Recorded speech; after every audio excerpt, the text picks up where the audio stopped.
નમસ્કાર. તો વિદ્યાર્થી મિત્રો, આજે આપણે જોવાનું છે કે નવો જે CCC નો સિલેબસ આવ્યો છે તો એની અંદર MS વર્ડ, બરાબર. તો હવે વર્ડની અંદર જે છે, આની અંદર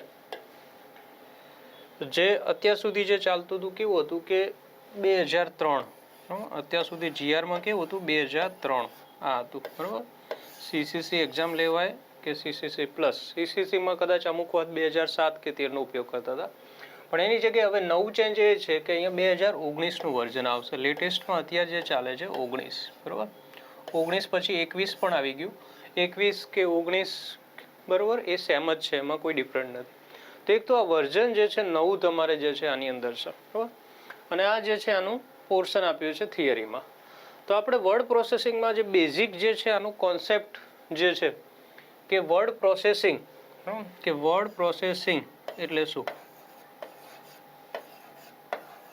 તો થિયરીમાં આવે તો વર્ડ પ્રોસેસિંગ વિશે કહી શકાય કે જેમાં તમે લખી શકો, એમાં તમે એડિટિંગ કરી શકો, એને સ્ટાઇલિશ બનાવી શકો, એવા જે પ્રોગ્રામની અંદર તમારે જે કામ કરવાનું થાય એને કહેવામાં આવે છે વર્ડ પ્રોસેસિંગ, બરાબર.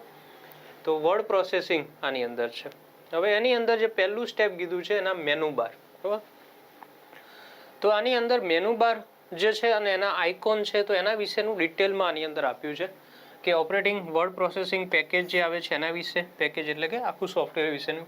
પછી એમાં મેનુ બાર કયા આવે છે, હેલ્પનો તમે કેવી રીતે ઉપયોગ કરી શકો છો, અને મેનુ બારની અંદર જે આઇકોન આપે છે એનો આઇકોનનો તમે કેવી રીતે ઉપયોગ કરી શકો, બરાબર. એ આની અંદર આપ્યા છે. તો આપણે આજે આ ડિસ્કસ કરશું કે આ જે છે વસ્તુ પહેલું જે છે થિયરીમાં ખાસ કરીને આના પ્રશ્નો આવી શકે છે, બરાબર. અને પ્રેક્ટિકલની અંદર કામ કરતા હોય તેના ઓપ્શનો તમને ખ્યાલ હોવા જોઈએ, બરાબર. તો આપણે પહેલા જોઈએ કે આની અંદર જે વર્ડ છે એની અંદર કેવી રીતે છે.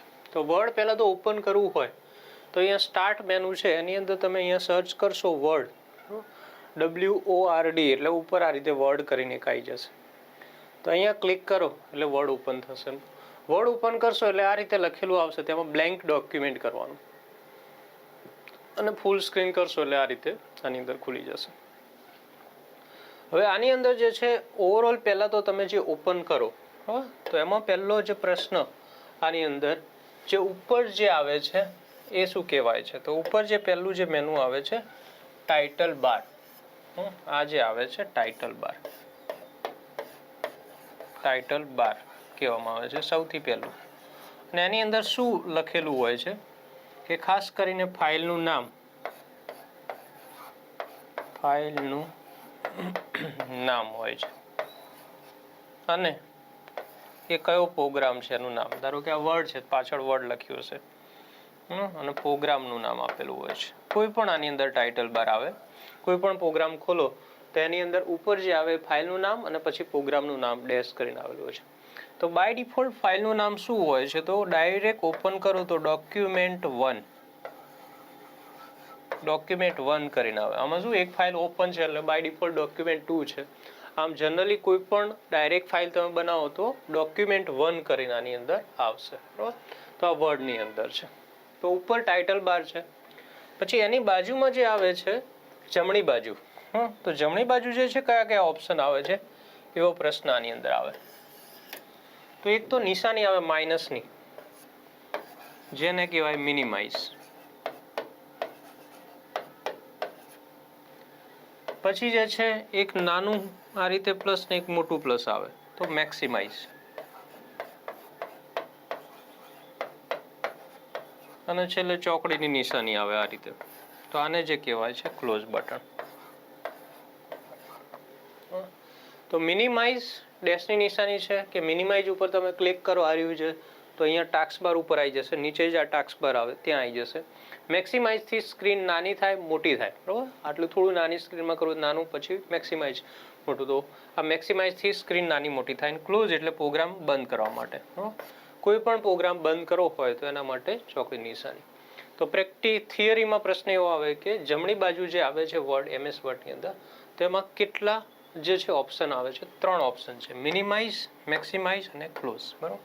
તો એમાં સ્પેસિફિક પૂછી શકે કે ડેશની નિશાની શેના માટે છે, મિનિમાઇઝ કરવા માટે. પછી જે નાના જે છે નાનું ખાનું મોટું ખાનું એવી રીતે આપેલું હોય છે તો શેના માટે મેક્સિમાઇઝ છે, અને ક્લોઝ એટલે બંધ કરવા માટે. બીજું કોઈ પણ પ્રોગ્રામ ક્લોઝ કરવો હોય તો એની શોર્ટકટ કી છે અલ્ટર પ્લસ F4. અલ્ટર સાથે તમે F4 કરો તો એ શું કરી શકો, પ્રોગ્રામ આની અંદર ક્લોઝ કરી શકો.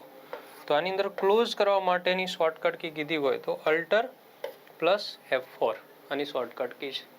તો અલ્ટર સાથે તમારે જે છે શું કરવાનું, F4 કરો તો પ્રોગ્રામને ક્લોઝ આની અંદર કરી શકો. તો એક આટલું આની અંદર જે છે આ ધ્યાન રાખવાનું છે કે ટાઇટલ બાર આવે છે. પછી આ બાજુ જે આવે છે એમાં ક્વિક એક્સેસ બાર આવે છે. બરાબર, જનરલી 3 ઓપ્શન હોય છે કે પહેલું જે છે આ રીતેની નિશાની હશે તો સેવનું બટન હશે. ક્વિક એક્સેસ બારમાં કે અમુક શોર્ટમાં તમારે જે જરૂર વધારે હોય એ ઓપ્શનો તમે લાવી શકો. આમ બાય ડિફોલ્ટ સેવનું ઓપ્શન આવે છે. પછી એક જે છે આ રીતેની નિશાની કરીને આવે છે, આને કહેવાય છે અન્ડુ. અને બીજું જે આવે છે આ રીતે નિશાની આવશે રીડુ. આ રીતે આની અંદર આ ઓપ્શન આપેલા હોય છે, સેવ, અન્ડુ, રીડુ. બીજા પણ લાવી શકો છો. અને આને જે કહેવાય છે quick access toolbar. Quick access toolbar. Quick access toolbar આ જે આવે છે એમાં સેવ, અન્ડુ અને રીડુ આવે છે. હવે ડિટેલમાં આવે તો આમાં શું આવે, એની શોર્ટકટ કી સેવની કંટ્રોલ S. પછી અન્ડુ કરવું હોય તો કંટ્રોલ પ્લસ Z. કંઈ પણ વસ્તુ ચેન્જ થઈ ગઈ હોય અને પાછી લાવી હોય તો કંટ્રોલ Z. અને રીડુ કંટ્રોલ પ્લસ Y. એટલે કે કંટ્રોલ Z કરો તો ફરી હતું એનું પાછું લાવવું હોય તો શું કરવું પડે, કંટ્રોલ Y કરવું પડે. તો ક્વિક એક્સેસ ટૂલબાર એમાં કયા ઓપ્શનો બાય ડિફોલ્ટ આવે છે તો સેવ, અન્ડુ, રીડુ આવે છે. પછી અન્ડુ હોય તેની શોર્ટકટ કી કઈ છે, કંટ્રોલ Z. રીડુ હોય તો એની શોર્ટકટ કી કંટ્રોલ Y. બરાબર. અને આ જે છે ક્યાં આવે છે, ટાઇટલ બારની લેફ્ટ સાઈડ આવે છે. બરાબર, ટાઇટલ બાર છે એની લેફ્ટ સાઈડ. પછી મેનુઓ વિશે હોય તો અહીંયા હોમ, ઇન્સર્ટ, ડિઝાઇન આ અલગ અલગ મેનુ છે. બરાબર, ફાઇલથી ચાલુ થાય. ફાઇલ છે, હોમ છે, ઇન્સર્ટ છે, ડિઝાઇન છે, લેઆઉટ છે, રેફરન્સ, મેઇલિંગ, રિવ્યુ, વ્યૂ અને હેલ્પ એ પ્રમાણે છે. અને અહીંયા ક્લિક કરો, એક્ઝામ્પલ તરીકે અહીંયા ક્લિક કરો ઇન્સર્ટમાં, એને લગતા જે ઓપ્શન ખુલે આને રિબન કહેવાય. ડિઝાઇનમાં જશો, ડિઝાઇનને લગતા ફંક્શનો ખુલશે. તો આ રીતે આની અંદર છે. ફાઇલમાં જાઓ તો સેવ, સેવેજ, ન્યૂ ફાઇલ બનાવે એના લગતા ઓપ્શનો આની અંદર ખુલે છે. અને તમારે જે આ લખવાનું જે એરિયા છે ટેક્સ એરિયાને કહેવામાં આવે છે, કે લખવા માટેનો જે આખો એરિયા છે તો એને ટેક્સ એરિયા કહેવાય છે. અને બીજું એક આવે છે કે આ જે આવે છે એને રૂલર બાર કહેવામાં આવે છે. રૂલર બાર એ શું બતાવે છે કે આપણે કેટલા એરિયામાં ટેક્સ લખવાની છે એનું એક પ્રકારનું એક્ઝેક્ટ જે છે ડાયમેન્શન આની અંદર બતાવે છે. રૂલર બાર અહીંયા આવે છે.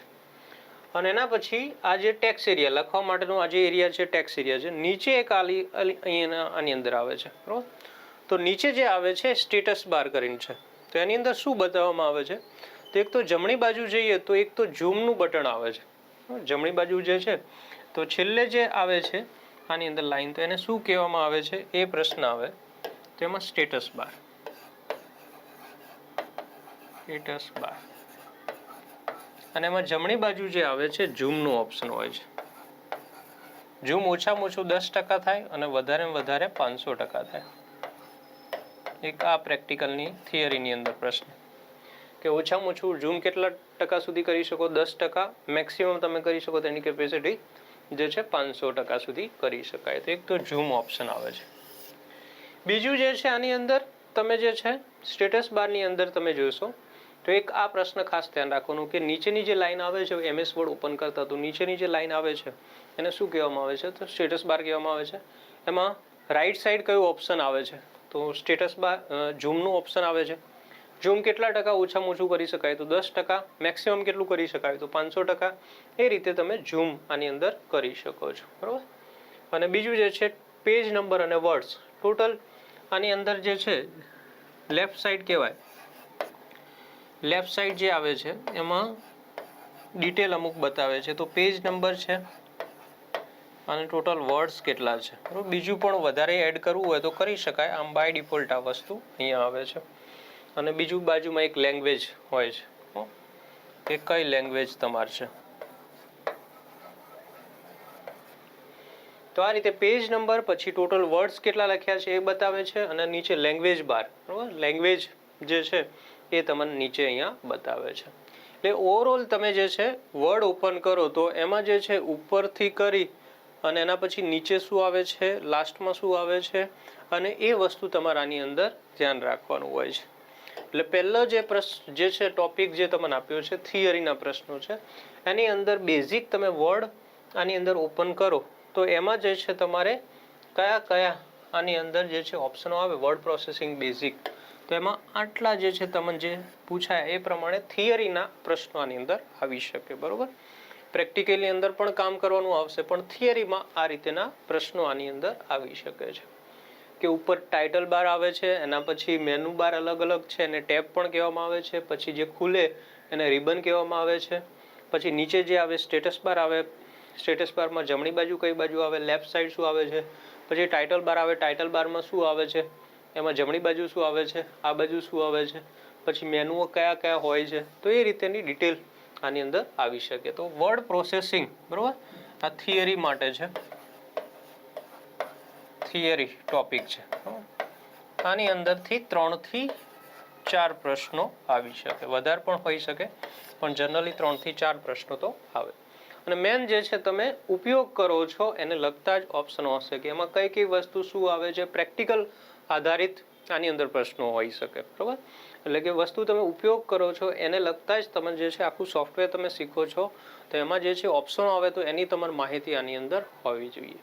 એટલે મેન વિદ્યાર્થી મિત્રો આની અંદર જે છે તમારે મેન શું શીખવાનું છે કે પ્રેક્ટિકલ તમે જે વસ્તુ કરો છો તો એમાં એક એક ઓપ્શન છે તો એનો શું ઉપયોગ છે એ બધું જ તમારે આવડવું જરૂરી છે. એક નાનામાં નાનું ઓપ્શન હોય તો એ પણ તમને ખ્યાલ હોવો જોઈએ કે આનો શું ઉપયોગ થઈ શકે છે, બરાબર.